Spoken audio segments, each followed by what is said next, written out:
Hosanna laurado na halleluja amen. Ning turen Krista pokle Betlehem duda.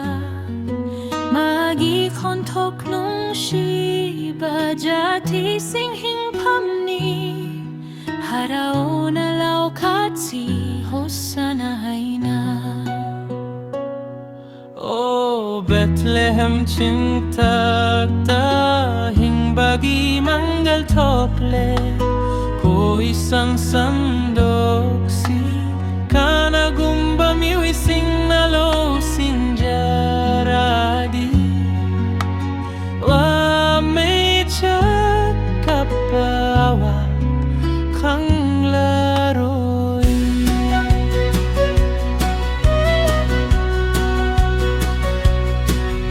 Andak patoy bani ing taba prabhuni nung shiba tunghan dire tay bang malanda paptagi nantok na bagi pambeyoire nung shiba ning tumi he Prabhu Krista.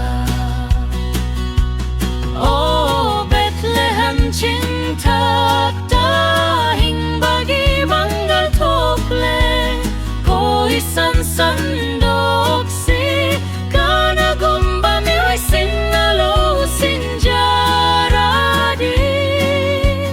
ame kapawa kang laroi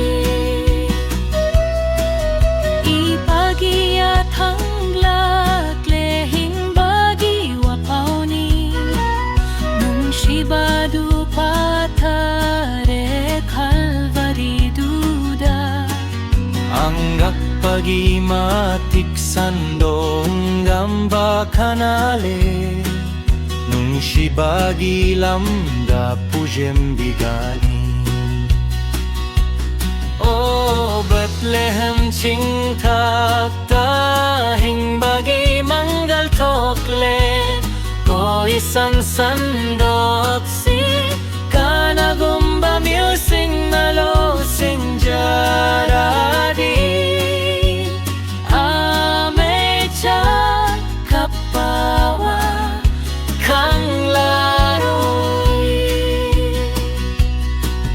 Zion giatoy ning toamang batinaba sorgana kambira suting bangamjade huway matagtagi mapuni amen maginungsi daujal kakiet pangamde.